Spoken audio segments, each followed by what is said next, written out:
Welcome, everyone, to Latter Daily Digest. We honor creators, and today we have with us Stephen Carter, who's an author, and he's well known in the, we'll say, Sunstone and other places arena. And welcome to the show, Stephen. Thank you. I appreciate you having me on. So tell us a little about where you grew up and what your experiences were as a youth. Well, I grew up mostly in Spanish Fork, Utah. I was within sight of the Dream Mine. I don't know if many of your people know about the Dream Mine, but it's... I know about it because of, what's the book that became the movie? The Lafferty Brothers. Oh, that's right. They did have a connection with that. Yep. It sort of presided over my childhood. I never heard of that before. The only thing I know about Spanish Fork is Hobble Creek Golf Courses nearby. Oh, sure. That's a nice place, too. And the canyon that you drive inland or eastward or whatever goes to Thistle, which in 1983 became Thistle Lake. It did because indeed. Of a landslide. It did indeed. I was 8 years old when that happened. Yeah, I was just a little quick of why I know is my wife was going to BYU, and so I moved to Orem so I could date her, right? Because by that time I wasn't smart enough to go to BYU, we'll say. And so I got a job in the construction industry, doing like insurance damage work. And the day before we had headed up that canyon to go do a job. Fountain Green, is that sort of that direction? I think that's what I remember. And the next day we noticed the road was like this, and people with hard hats and papers were pointing up at the mountain, and we're going like, that's weird. And on our way back that day, they had closed it off, and so we had to go through either Provo Canyon or something else to get back home. And then it became Thistle Lake, and then 13th South and Salt Lake became a river. Yeah.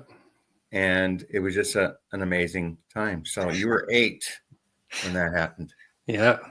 What did an 8-year-old think about that spring?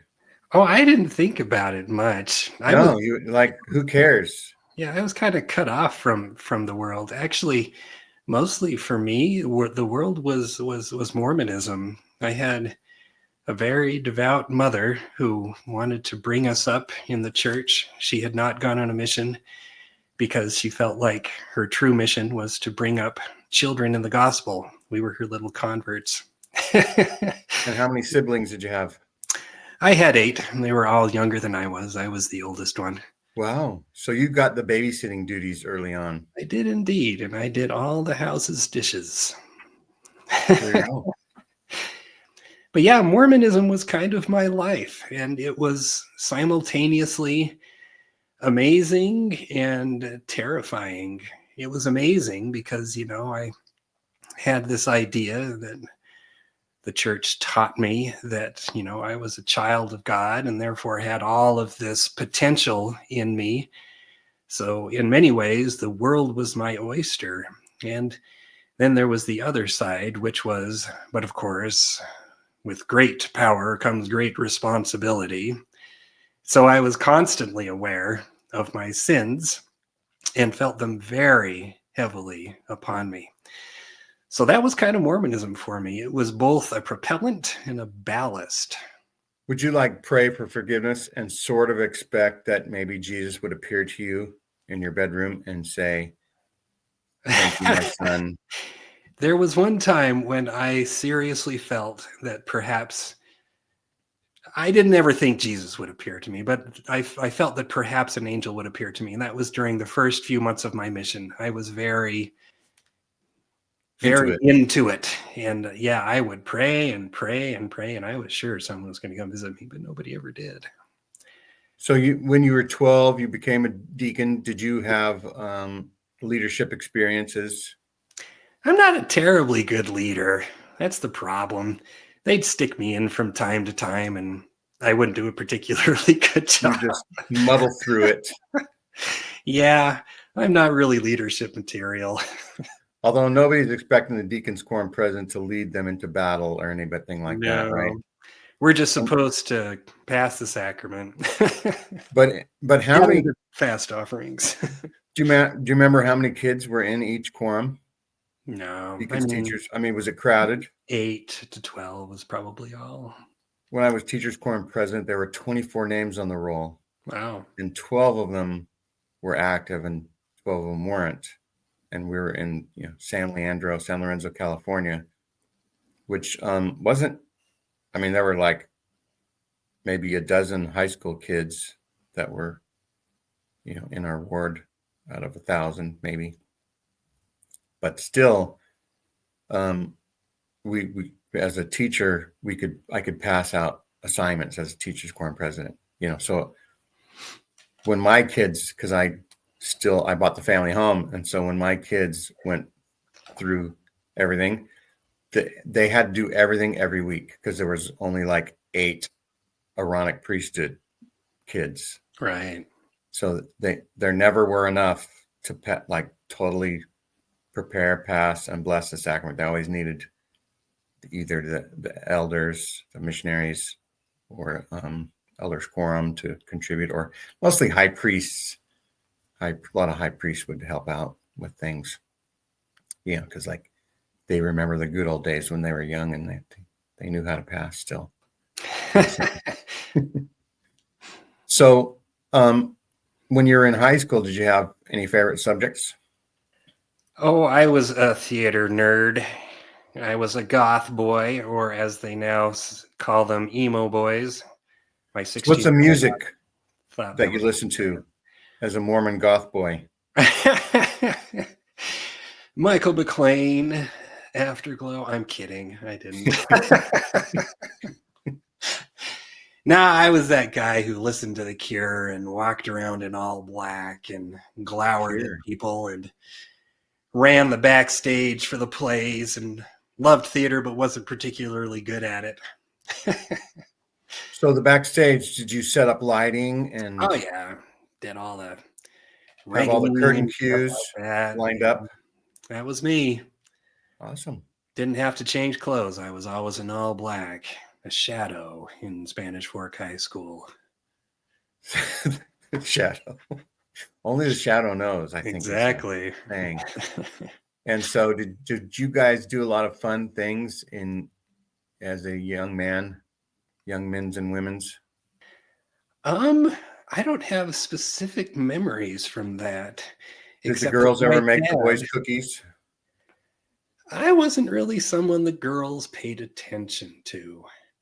But my dad was the varsity scout leader for a while, and he was really good at it. And I remember going on camping trips with them and really enjoying that. But the thing, I suppose, it's kind of like a fish doesn't know what kind of water they swim in. But when I look back on my childhood, I realized I was deeply immersed in Mormonism, and that it was filled with adults who were really invested in making the experience of the youths good. I kind of look back and say, God bless those people for putting so much time into that. It amazes me how much time they put into that. They were good people who tried. We did dance festival where the people that were in charge, like 2 or 3 couples that were teaching us how to dance and stuff, they spent every Saturday for like 3 months helping us learn, and maybe sometimes after Tuesdays youth activities, we would work on something here and there. But that's, that is a big time commitment. And then people's investment in community back then, I think it was rather extraordinary. I don't think the same thing happens these days. I don't know if the context rewards that as much as it used to. It used to be that your reward was out. What's that? We farm stuff out to everybody else. You guys raised my kids. Yeah. And at least where I was living, it was kind of a ward family, and you had all these aunts and uncles that sort of helped to raise you. And that I don't really see that anymore. I wonder if that's the vestiges of the what's it called, where all the lesson manuals are the same? What do we call that? Pre-correlation. Pre-correlation. Our parents and stuff were pre-correlation people, and everything was chapel Mormonism. Mm-hmm. The leadership barely had any influence from Right. above. It was all, everybody had to do the work. The people had to work to build their chapels, right? Mm-hmm. Yeah, They had they to did it pay themselves. enough tithing. They had to earn money. They had to do things. The Relief Ward Society Building Fund. had ward bazaars, Mm-hmm. and they had to fund their own program. It was actually a women's organization run by women, and now it's the largest women's organization run by men, right? Yep. And so they had all Mormonism was their life, right? Mm-hmm. And we saw that, and then it sort of seems to have petered out a little bit. I was saying it went from, you do Mormonism like 17 to 20 hours a week when I was a kid, to now they're thinking of going to 1 hour on Sunday Mm-hmm. as a thing, and that's a big change.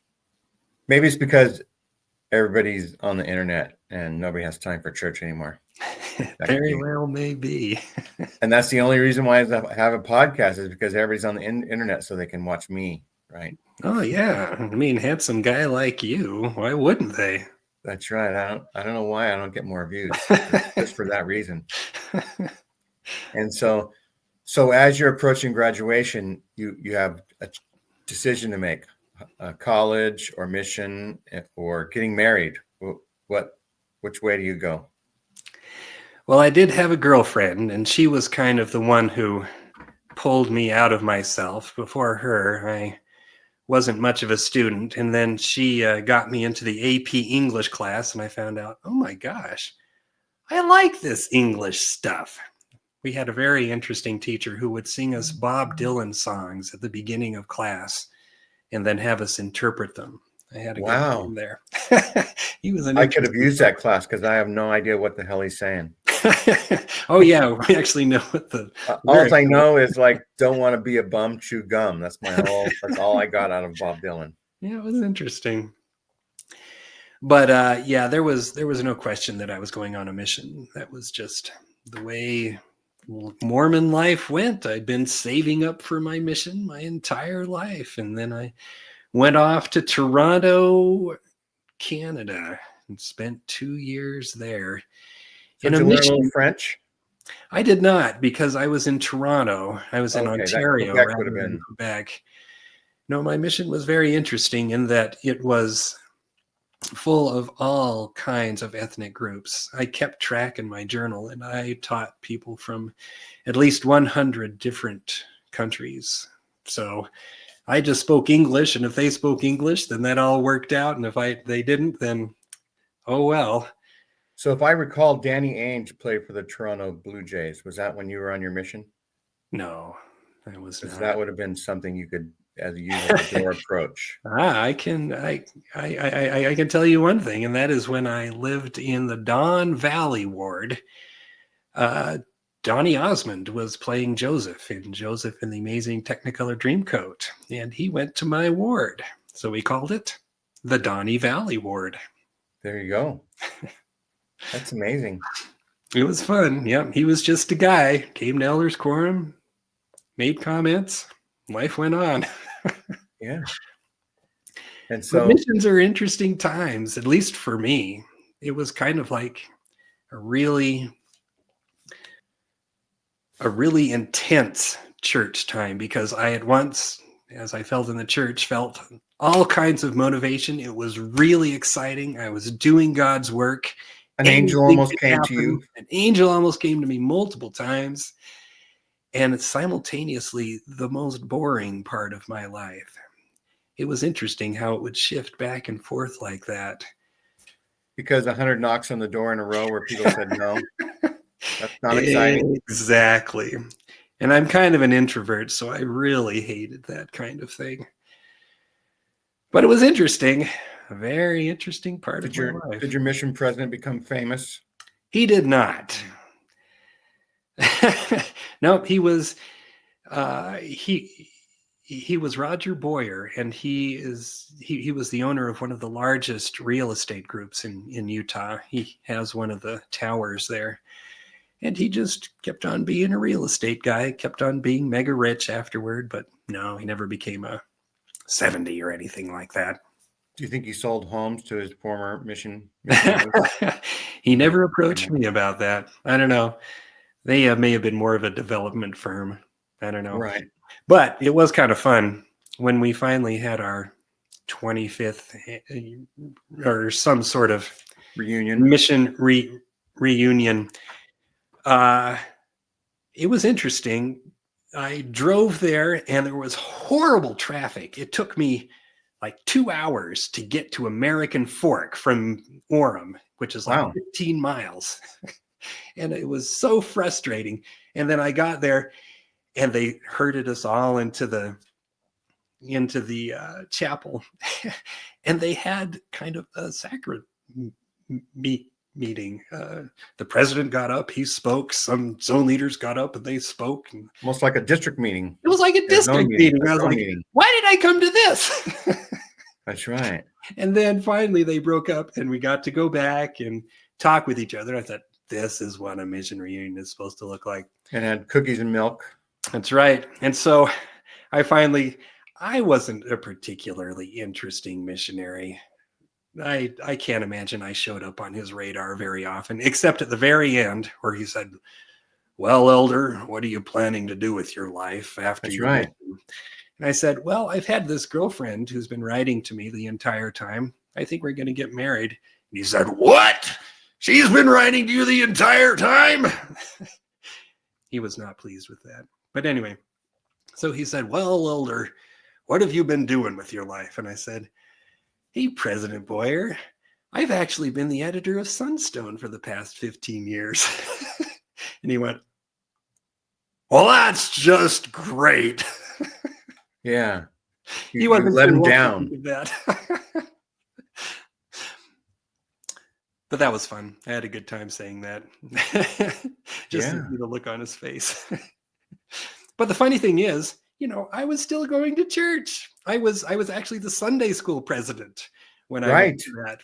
There should have been no shame in it. It should have been you're doing something creative and doing, it should have just been amazing. Yeah, that was kind of what I was trying to do with. And my recollection is Sunstone is a scholarly organization that tries to allow free-thinking scholars to put up, we would say, more truthful history than some other big institution has put out as a thought. To me, Sunstone is the place where we have the hard initial conversations about the things that are coming up through the pipeline and what we need to do about them.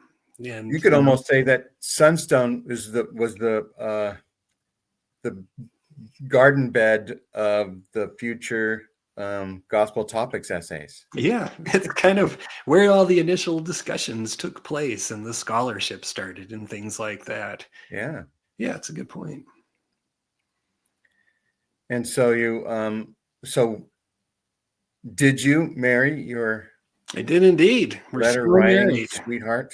It is absolutely the best decision I have ever made in my entire life, and the worst decision she ever made. That's right. No, she says she enjoys it. I sure hope so. I try to make it worth it. Yeah, I mean, we're trying to marry women that want to become goddesses, and they're trying to marry men who want to become gods. And you can get one that thinks he's a god already and you lose, or somebody that way underperforms and is not picking up all the godly traits that they're supposed to have. We'll say. Yeah, something like that. There's a fine line, right, between becoming a god and thinking you already are a god, we'll say. And so how many kids do you have? I have 3. 3 kids. So you didn't have to decide. You decided 7 wasn't the right. No. 7 or 8. Nope, I'd already been the big brother to 8 other people. That was a lot of work. Yeah. And you went on your mission sort of like to set the example. Was that a motivation? That was part of it. It was just the thing you did. I don't know if you experienced Mormonism that way. It was just life. It was just, like being a part of an indigenous society. It was just the way water you swam in. Went. that was how it felt. There wasn't anything outside of it. And you almost think it's like that everywhere. Well, you know that outside there's the rest of the world, but they've got it That's wrong. right. And that's why you go on a mission, right? Is to The help the devil's rest of the world playground. go right. So what things did you do professionally right out of after mission? You completed college. Yeah, like you, I wasn't smart enough to get into BYU, so I went to UVU, which back then was UVSC, and I got an integrated studies degree in philosophy and English. And you were And working and growing your family while going to school? yep, yep, and I got a job as a news reporter and did that for a while until I realized that I absolutely could not make enough money to support any kind of family in journalism, which has only become more true as time has gone on. And All so right. my wife and I went to graduate school together up in the University of Alaska Fairbanks, where we studied writing, and we got our MFAs in writing there. And then we got our PhDs up there as well. And I got mine in narrative studies, and Noelle got hers in cross-cultural education. So narrative studies is like storytelling. Yeah, I studied the way that people tell stories. So did you like try to do it yourself and like build a campfire and invite your neighbors and say, hey, let me practice telling some stories. Let me practice what I've been learning.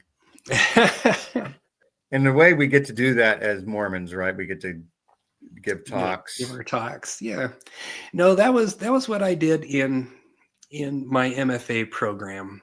The funny thing was I was really into writing, and I was a good journalist. I knew how to write journalism. I knew how to write nonfiction, but I had no idea how to write fiction. Every time I tried, I just could not figure out what was going on. So that's what I went to get my MFA for, was to learn how to write fiction. And I did. Learn how to have an imagination. Yeah, how to put together a story. And so once I figured that out, then it became really interesting to me to find out what it is that people are trying to do when they tell stories. And so that's what my PhD was about. And I focused my work on first-year teachers in rural Alaska. So these are people who have just graduated from college, usually in the lower 48, and they look for a teaching job, and they go to a conference and they interview with someone from an Alaskan school. And usually the Alaskan school says, come on, come and work for us, because there's a 50% turnover in new teachers in rural Alaska. And that's because when you go and you teach in rural Alaska, what you're doing is that you go and teach in an indigenous society. You're not teaching in an American Western society. You're going to a group of people who have lived on the tundra for thousands of years and have a completely different way of looking at life than you do. And so these new teachers come in just barely finishing their degree, usually. Yeah, and they usually have no idea how indigenous cultures work. And so they come and just have this bizarre experience to them, and half of them leave after the first year. And so I started studying them, how they told the story of being a teacher in rural Alaska. And a year into it, I found out that there were two teachers who were coming up to Shishmaref, Alaska, which is where I did my work. And they had just graduated. They'd just gotten married, and they were Mormon. I thought, this is perfect. So I wrote to them and I said, the church is true. Yeah. I said, can I follow you around with a camera for the first year of your teaching experience? And they said, yes. So I made a documentary film about these two teachers coming up in their first year in rural Alaska. And it was fascinating seeing them juggle their Mormonism. Like Steve, the male half of the couple, he wanted to be a seminary teacher. And this was like second place going up and teaching in rural Alaska. But the funny thing was, he brought all of his seminary outfits with him, all his white shirts, all of his ties. And if there's one thing you don't do in rural Alaska, it's dress up. Like having clean Carhartts on is dressing up. And he came in with all his white shirts and ties. And so he was saying, I'm going to to be a part of you guys as me, as a Mormon. So watching all that play out was fascinating. And then his wife, Angie, she was really sweet. And she, like, one of the first things she did was show me her matching wardrobe for a teaching. And I thought, this girl's never going to make it through the first year of teaching. They're going to eat her alive. And so it was fascinating to follow them. And just to get us to the end of the story, this was back in 2005. 20 years later, they're still teaching there. They've adopted 3 children from the villages that they've taught in. And Angie is now a professor of education at the University of Alaska Fairbanks. Wow. So you're saying you're a horrible judge of character. I'm a terrible judge of character. You're not a prophet. You can't see around the corners of Alaska. No, indeed. But that is pretty awesome for them to do that. Yeah, they are really extraordinary people. They had perseverance was high in their premortal existence of what you get before you come to Earth, right? When they passed out, they got double doses of that. And excellent learners and flexible and just all the things you need to be to learn how to interact with people that you have almost nothing in common with and learn how to love them. And is your documentary on the interweb, or is it in a shoebox in your closet? No, it's on YouTube. It's called Bushed: Teaching Life in Alaska. Okay. So I'll try to find it and provide a link, or people can just type in the Q words and they'll probably find it with that. Yeah. And so you were done with Alaska though at some point. Yeah, one thing that doing that documentary taught me and writing my dissertation is that I was not cut out to be a teacher in Alaska. So you were projecting, we'll say now that we know the psychological term. Yeah, there we go. I knew I wouldn't make it, so I didn't think anybody else could. And so you headed back to Utah? Yeah, I wanted to teach college. That was sort of my goal, but getting a job teaching college it was almost impossible then, and it's more impossible now. And so my wife, being the eminently practical person she is, found us both jobs at a school in Wyoming, which is where she grew up. And so I spent the next 4 years teaching English in Wyoming. High school? High school English. Yeah, it was an interesting time. Once again, going into a culture that was completely alien to me. I learned so much during that time. It was so hard. Were there a lot of cowboys in Wyoming? Were there any not cowboys in Wyoming? Me. I was like the only one. Did the students all have like chewing tobacco in their back pocket of their jeans? No, it was a very Mormon settlement. Oh, okay. So no, most of they were all cowboys and they were all Mormons. Now, is there like a Lowell or Lovell, Wyoming? Yeah, but I wasn't near that. I was about 40 miles east of Evanston. Okay. Right next to Fort Bridger. Okay. I was like walking distance from Fort Bridger. So American Primeval was like just seeing your neighborhood, your old neighborhood. Yep. Exactly the same way. Did you guys do field trips to Fort Bridger and stuff like that? Oh, absolutely. Yep. That was one of the main places. And you were teaching English. Did anybody write about the Mormon Trail or? No. They were high school English students. They didn't care about writing, just like I didn't care about writing. So what caused you to move out of Wyoming? Well, the editorship of Sunstone became available, and I had been writing essays for Sunstone for a long time. And so Dan Weatherspoon, who was the editor of Sunstone, contacted me and said, I think you do a good job. So I submitted my papers. I went through the interview process and they gave it to me.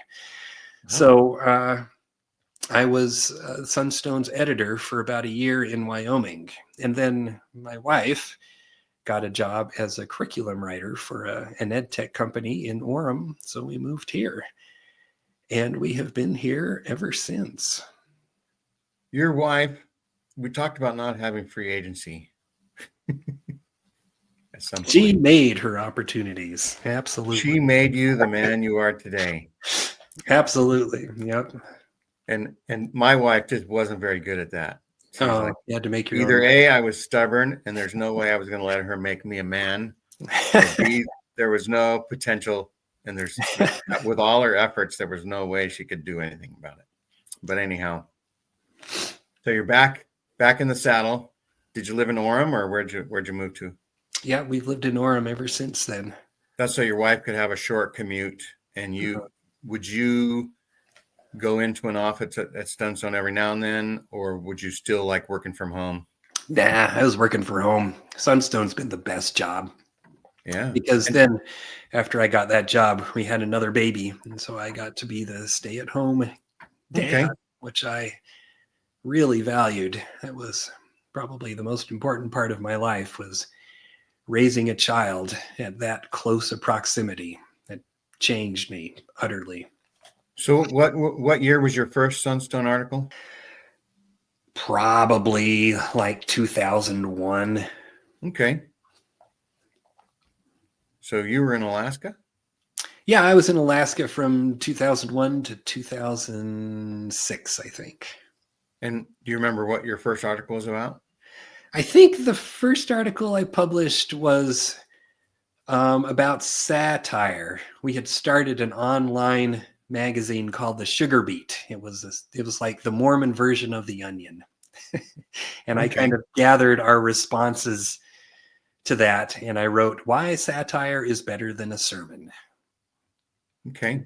So it was like, in a way, using your storytelling sort of angle to do a thing on how satire is better than a sermon. Because satire involves storytelling. Mm-hmm. And so you sort of squeezed Mormonism into that as a thing. And that's one thing I noticed about Sunstone when I first went, just as a 63-year-old 3 years ago, is that it wasn't just all dry, super scholarly stuff. There was a lot of storytelling. Yeah. There was a lot of personal experience.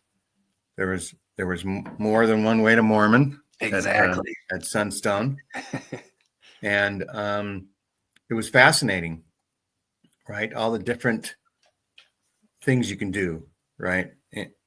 To be creative, to write and stuff. And so that probably really attracted you to Sunstone, I bet, is the wide variety of things that could happen.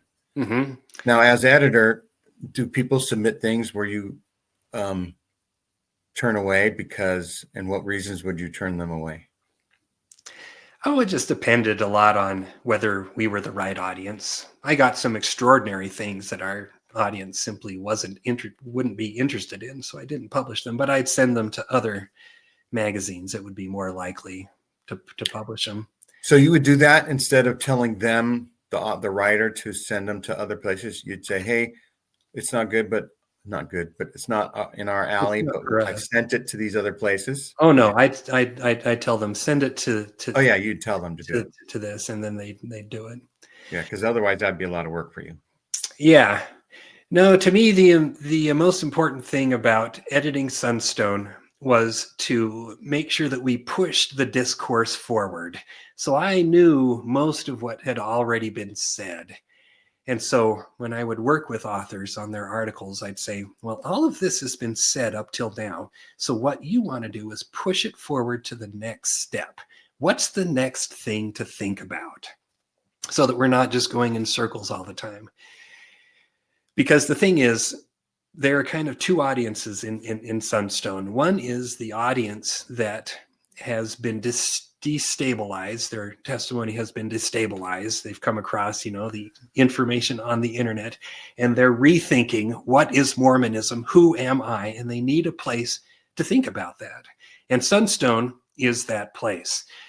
There was Armand Moss once wrote to me and said, well, I'd be donating more to you guys, except that you guys just keep talking about the same things at Sunstone all the time. You only have like half of it about the new stuff, and most of it's people talking about, their faith crisis. And I said, well, Armand, people keep having faith crises. And so this is the place to get together with people and be able to talk it through. It's tremendously important. That's what happened to me. It's living history. Yeah. So I needed this place to be able to talk it through with people, and people need to keep having it. People keep coming through. And he said, oh, you're right. Okay, I'll send you a better donation. One of the best pitches I ever made. Yeah. But that's one of our audiences. And to me, that's where the soul of Sunstone really is to help people to reinvent themselves. And the other half is to do the scholarly work, to say, what is it that we're finding? What are the new things that are making Mormonism into a new place? I thought you were going to say the other half was to hang around Dan Witherspoon and Lindsay Hansen Park.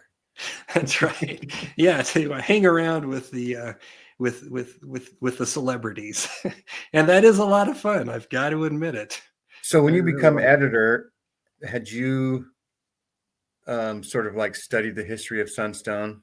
Oh yeah. So like dive in, like you're gonna bleed Sunstone rainbow colors. And so we'll do a show about Sunstone someday. And this won't be a show that never happens. This is going to happen, and we'll get a panel going. Absolutely. And so that'll be good. It's our 50th anniversary this year, so now's the time. So that's what it is, a 50th anniversary special, only on Latter Daily Digest, we'll say. That's right. Although Sunstone will have it, but Latter Daily Digest will get about 27 more views. Exactly. And so yeah, did you ever write something that sort of became viral, that, an article published where people like sent you more messages than others, or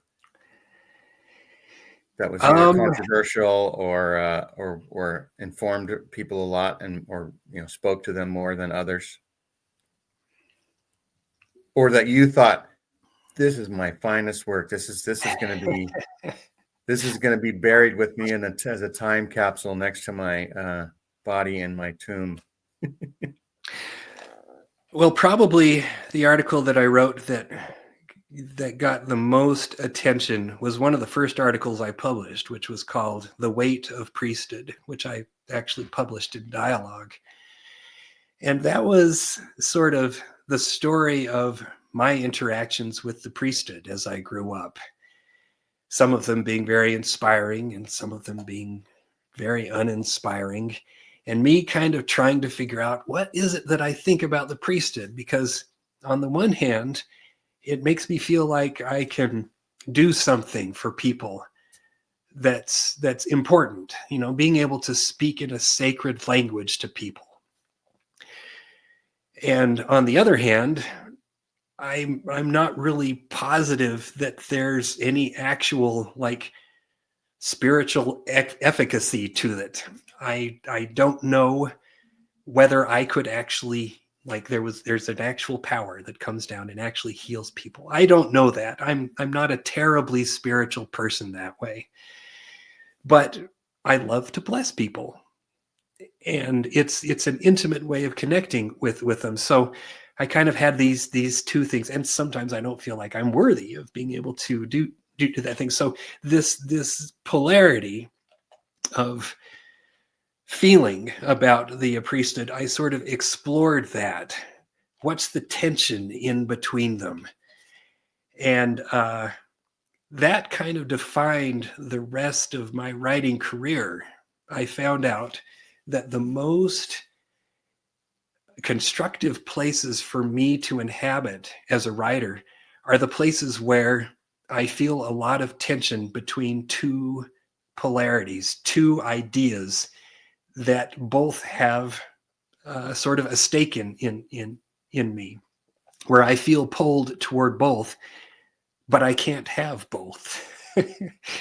So that's sort of where it started, and I've explored those things ever since.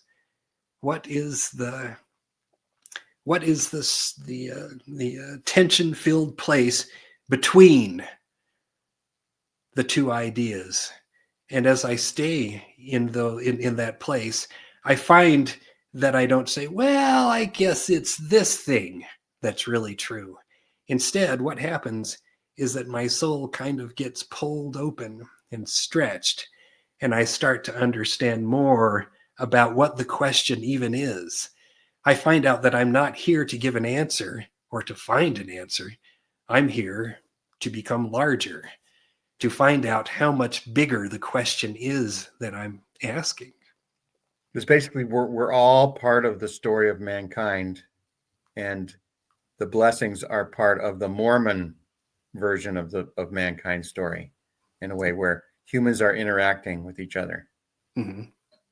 And so, yeah, I was feeling that way as I was becoming less and less, we'll say, excited about church general leadership Uh-huh. and being asked to give blessings. And I would think, there's no way this is going to work, because I've never seen it work, right? Mm-hmm. But thank you for the opportunity to find out more about you and to be to connect with you in this, like you say, intimate time together. And I hope you get good feelings from it. Yeah. to help you get through your problems, because that's pretty much all I got, right? Yeah. Mm-hmm. And But of so, course, I spent a great deal of my life feeling like it truly was the power of God. And wrestling with that was very difficult. because I found out, like, Utah should be the number one healthiest place ever, right, in America. And I found out Vermont was number one and Utah was actually fifth. And I was thinking, whatever church is in Vermont, that must be the true church, because they're That's the where ones that are. Joseph Smith was born, right? That's right. He left. He should have stayed there, right?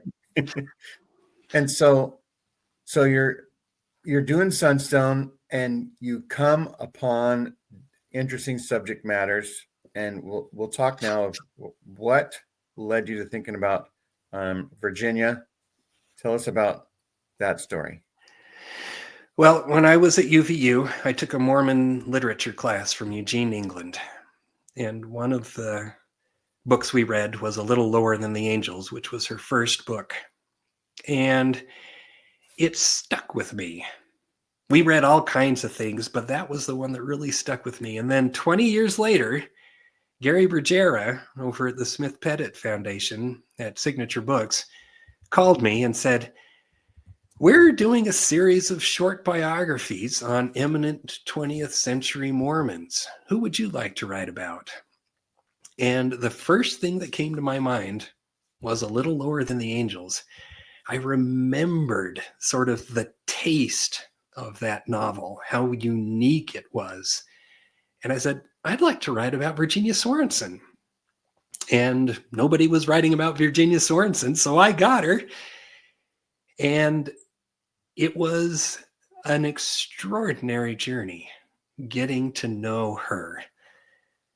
Looking back, I kind of feel like I somehow stumbled into a secret club, the club of those who have discovered Virginia Sorenson. And And as I, Virginia, tell us about Virginia. She was an author of oh novels and yeah, children's books. it's true. Being a member of the secret Virginia Sorenson Club, that means not very many people know about her. So, good question. Virginia was a novelist. She wrote and published novels mainly during the 50s and 60s, and they were mainly about Mormons, but they were also mainly for the mass market. So it wasn't Deseret Book that published her novels. It was Alfred A. Knopf, like one of the main publishers in New York. And she also wrote children's novels. In fact, she won the Newbery Medal for one of her children's novels, which is the top honor for children's books. And I she's the remember seeing that all the time as an older primary school or middle school student, going after those books that had that yeah, moniker stamped on their book. Yep. the She Newbery got Award. one of them. And so other Mormon authors have gotten Newbery honors, but she got the Newbery Medal. She's the only person with a Mormon background who has gotten the Newbery Medal. So she's had a huge impact on children's literature and on Mormon literature. But the thing is, since she was writing about Mormons, at first it was a lot of fun to people. They're like, ooh, Mormons are exotic. We want to hear about Mormons. Polygamy, right? And she did write about polygamy in her first novel and in her other novels. She absolutely used that to lure people in. But these were extraordinary beyond just them being published by major houses. When you read Virginia's novels, especially as a Mormon, and especially as a Mormon who has gone through a faith crisis, you read something that seems to be written exactly for you. So, as she was growing up, her mother was a Christian Scientist. Her father was a Jack Mormon, but her grandparents and parents were pioneer Mormons, like who had converted to the church and walked across the plains to Utah from Denmark.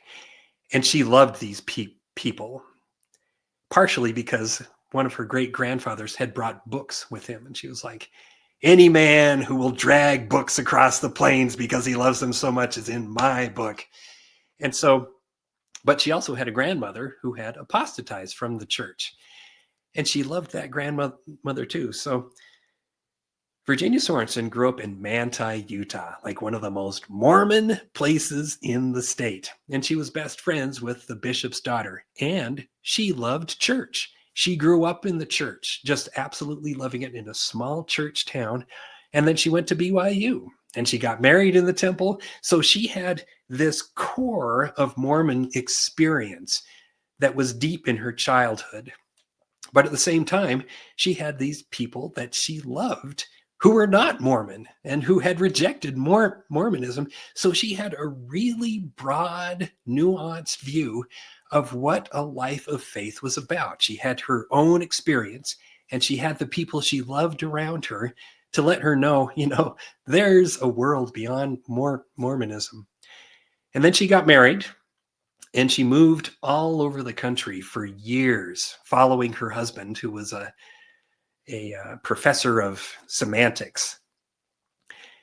And while she was doing that, she wrote books about Mormonism. And the first one was about Nauvoo. And she actually researched it in Nauvoo. And she actually wrote the novel in the Joseph Smith house, in the Nauvoo house in Nauvoo.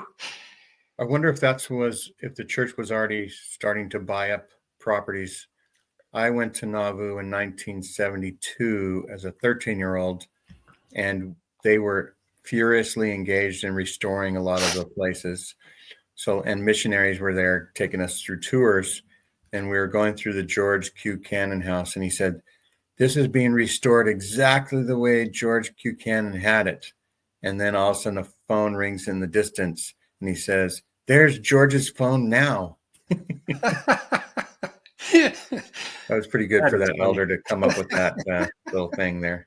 But yeah, so she was doing this in like the 40s. In the 40s. Yep. Yeah. And it was a really interesting novel. It was about... She walked where Joseph Smith walked. She absolutely did. But she wrote very unique Mormon novels. This first one was about a family who comes to Nauvoo, having been converted. And the main character, Mercy, she watches all the stuff that happens in Nauvoo, all the secret polygamy and stuff like that. And she gets to know Eliza Snow and finds out how deeply Eliza Snow loves Joseph Smith and how much she loves polygamy because it gives her this connection with Joseph Smith. And then you also find out how deeply disappointed Eliza is in her relationship with Joseph Smith. So you see these polarities starting again. you start finding out, oh, Virginia is writing about the tension in Nauvoo, and the tension springs up in Mercy's life too. She has And all these children, and the last child she has just almost kills her, and she can't like get out of bed for a year. And so her husband goes to Brigham Young and says, "What should I do?" And Brigham Young said, "There's this lady who's not married. I think she would make an excellent wife. I don't want her. Why don't you take her?" And so he takes another wife and he brings her in, and this other wife saves Mercy's life and raises her children. And Mercy isn't aware that she's her husband's second wife until later on when she gets pregnant. And so Mercy is in the position of having this woman come into her life without her permission, but saving her life and raising her children and tearing her marriage apart. So once again, we have these polarities. I Where she suppose both, as a storyteller, you can, as a storyteller professor, you can see that people write fiction for reasons, and naming a character Mercy shows that even though there's this tension, there's spaces for being merciful in all the things that happen around. yeah, Right? that's one way of looking at it. But the interesting thing that happens is the way the novel ends, which is that finally Mercy dies, kind of a broken heart. She leaves the place where all of this has happened, and they're going to Utah, and she just thinks, I'm not going to do this, and she dies. So the interesting thing about Virginia Sorenson, especially for today's Mormons, the fascinating thing is the Book of Mormon tells you that it was written for our day, but Virginia Sorenson truly wrote for our day. Right. She wrote about people who had destabilized Mormon experiences. I'm trying to think of how to pitch this. Like Mercy died of a broken Mormon polygamous wife's heart. Yeah, that's what happened. But at the same time, polygamy also saved her life and saved her children. Yeah, So this dichotomy. That's the kind of ground you go into when you go into a Virginia Sorenson novel where nothing is clean cut. So this is what was happening. So when Virginia was growing up, her father worked for the railroad, and the railroad had just come to Utah. And so what was happening was that until then, Utah had been relatively isolated. It was growing its own culture. And so the railroad started bringing new people in, They and met also in Utah. new people out. Yeah. And so the Golden Spike. And so everything was changing, and people were going out of Utah to sort of bring back what the world had to hopefully make Utah a better place. But there were also people coming into Utah. So Utah was changing and Mormonism was changing, and nobody knew what the future looked like for Mormonism, because everybody who had grown up in Utah felt like this is Mormon culture right here. We must defend this. But things were changing, and Utah absolutely had to change. Mormonism absolutely had to change. But what would that look like? So Virginia was one of the first people who went out and did that. She went briefly to Missouri, to the University of Missouri, and then came back. And all the novels that she wrote were about people who left Mormonism and then came back to see if they could reintegrate. That's the plot of 3 of her novels. People who leave Mormonism and then see if they can come back and reintegrate as their new selves. And that is exactly what's on everybody's minds right now. The internet came into Mormonism, and Mormonism could not stay the same anymore. Mormonism had to change. The idea of what it is to be a Mormon had to change. It has to change right now. You can't be a pre-internet Mormon anymore. You have to be an internet Mormon. What does that mean? We don't know what that means yet. So far, the only thing that we really seem to mean when we say Mormonism in the internet age is people leaving Mormonism, because they started here. They were in their little Utah Valley of Mormonism without a connection to the internet. Then the internet came, they found out all the stuff, and then they leave. That's the story that we have right now. So Virginia had the same story, people leaving, and she took it one step further. And this is the genius that is so soul nourishing. She said, well, what happens next? And so she takes these Mormons who have left and she says, can they come back? That's the question of her novels. And so in her first novel where she addresses that, it's called On This Star, and it's about a guy. Oh my gosh, I'm losing all of their names. I think his name's Lars. We'll stick with Lars. Nah, it's probably Peter. It's Lars. I don't remember. Okay, but Lars, he was a child of a polygamous family. He left, went to the east, took the train to go east, and became a concert piano player. Then he comes back to visit his mother, and he meets Chell, who is a very Mormon girl who is about to get married to his brother, and he gives her piano lessons as a wedding gift. So these two different people come together. One is a former Mormon, and the other is a current Mormon. Chell is really attracted to his former Mormonness, the independence that he's found, the connections that he's found to the world, and especially his creativity. She loves that creativity. It opens a part of her soul that she didn't know was there. And a lot of people feel that way when they find the world outside Mormonism. They say, look at this amazing stuff. Why have I never seen the rest of the world? I feel a part of me opening that hasn't opened before. So then the interesting thing is Lars comes back and he meets Chell and he finds out, oh my gosh, there's a part of me that just loves Mormonism. I know that there's this Mormon part of me that I'll never be able to get out. And I'm realizing that I don't want it to get out. And he starts to put together this amazing medley or something of Mormon hymns that he turns into an exquisite organ recital. And so this is the interesting thing. These two characters, very Mormon, has left the church, and they're coming together to see if they can work together. Can their love work? And that's the story, and that's the question that Virginia Sorenson asks in this early novel. Can it work?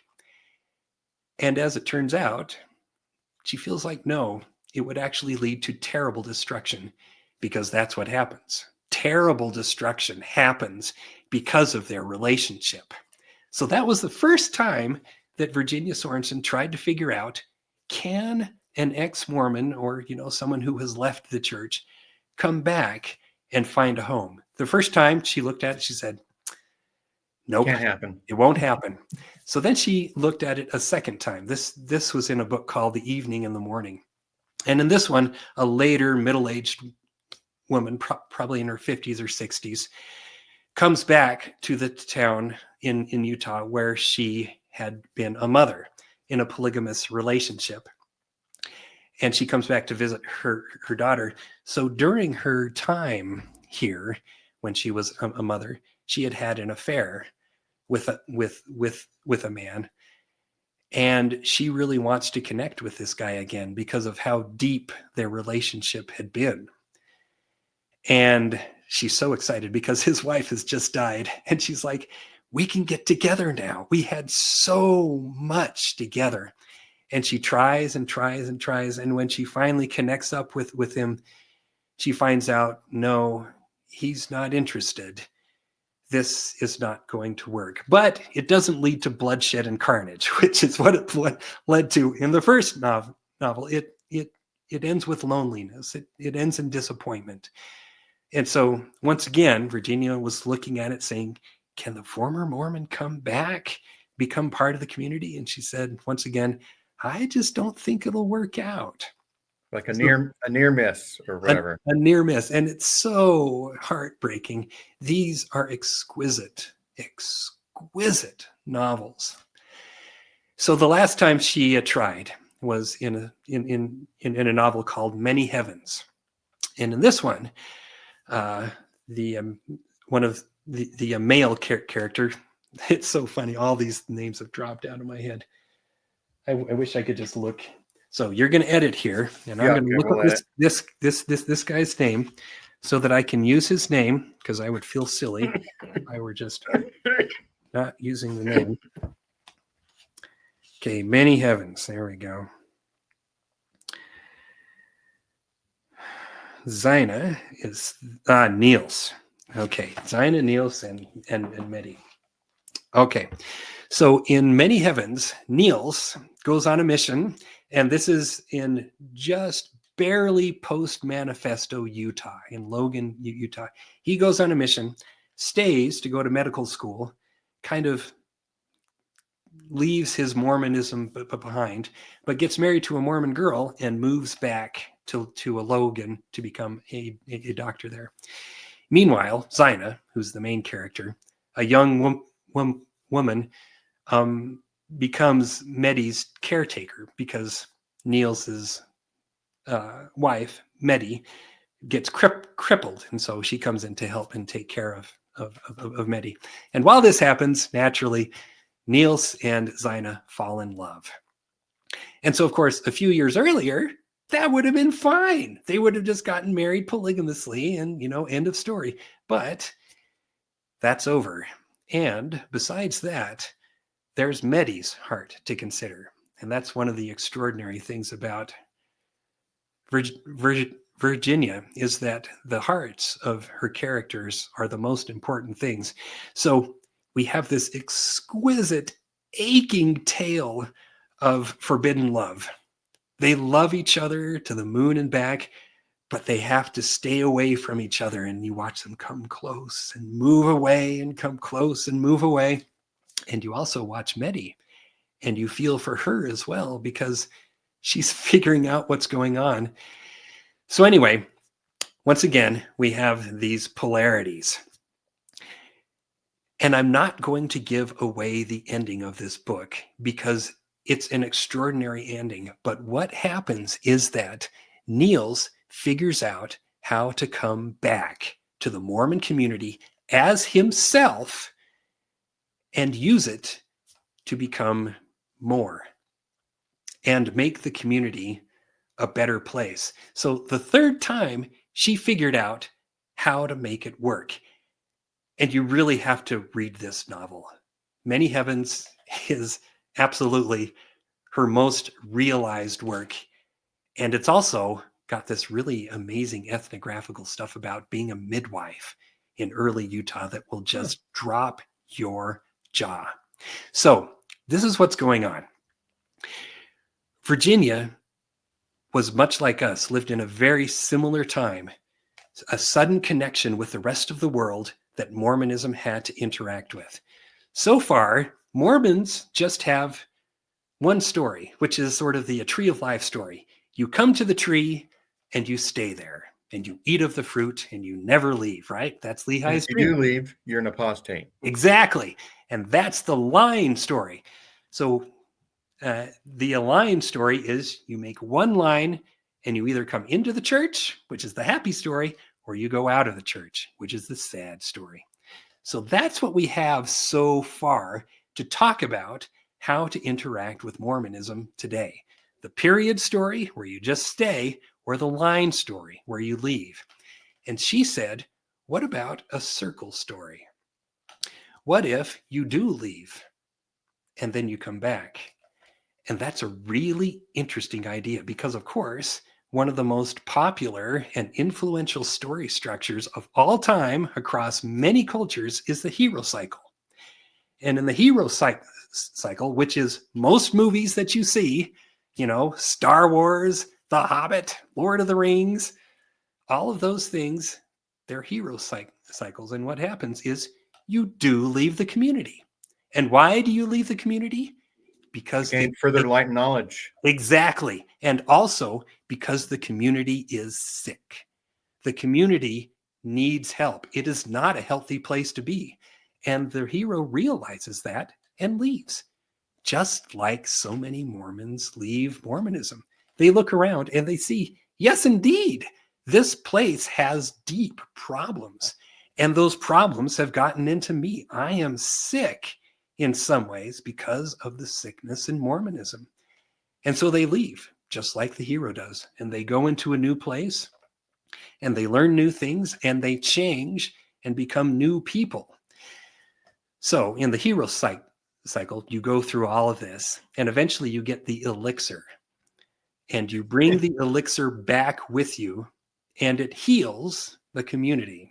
You know, you think Right. back through those stories that I told you about, and that's absolutely what happens. They go off, they go on their adventure, they get a thing, and they bring it back, and it helps heal the It could be a golden fleece. I think I've heard that with Jason and the Argonauts, right? Right. Uh-huh. So many things are coming through my mind. Of course, like the hero's journey is like 90% of a lot of movies or whatever, Exactly. you know, somehow or other.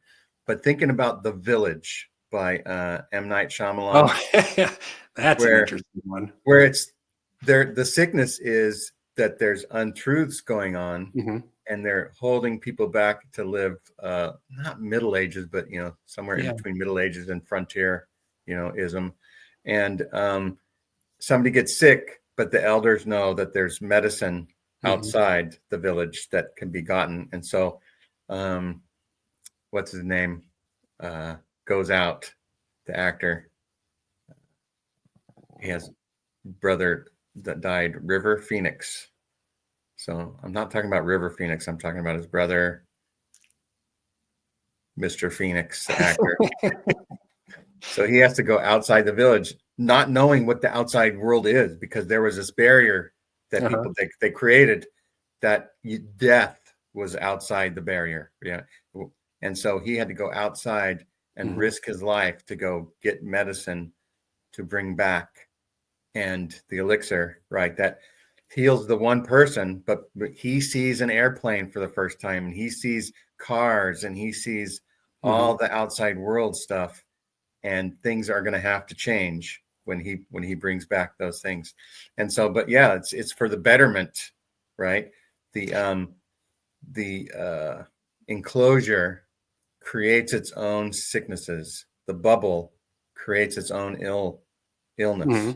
In a way, and not being able to interact limits its growth and potential. Right. Yeah, it absolutely does. And so Sunstone, it has kind of like a big tent. That's kind of like the thing. It's modeling what people who want to come back to Mormonism want the Mormon church to do. They want the big tent. It's true. And they're going to bring back the Sunstone elixir to their friends and family as the way to heal and create a healthy and safe environment for everyone. Yeah, but the problem is, and this is what Virginia figured out, is that in order to actually get the elixir and to actually come back to the village, you actually need to change. And the way that you need to change is that you need to become immune to the sickness that the community has. Because if you come back before you are immune, before you have the elixir, you'll just get sick again. And I think a lot of people feel that way. They say, boy, I left a sick place and I don't want to go back there because I'll just get sick again. I want to stay out here. And so that's the thing that I think Virginia started figuring out was, no, the way that you find out that you've healed from the wounds that your community gave you is that when you go back, you don't get wounded again. You don't get sick again. How can you change to that extent? And to me, that is the most amazing thing about what the hero cycle tells us. This story structure that is so popular all over the world through all of these cultures tells us you can change so much that you can go back to your sick community and not get sick again. That's amazing. That is amazing. That's a true transformation. And if this story tells us that we can do it, that's a huge, that's a huge idea that we can truly be that way. We can truly transform. It's so hopeful that we could go back to our village and not get sick again. And in fact, help our village by being ourselves, not by conforming again. Right. And so, in a way, the prodigal son is that story without the happier ending. right. Of the prodigal son actually learned something and came back with an elixir. Right. He's just forgiven for being bad, and it Exactly. like ends.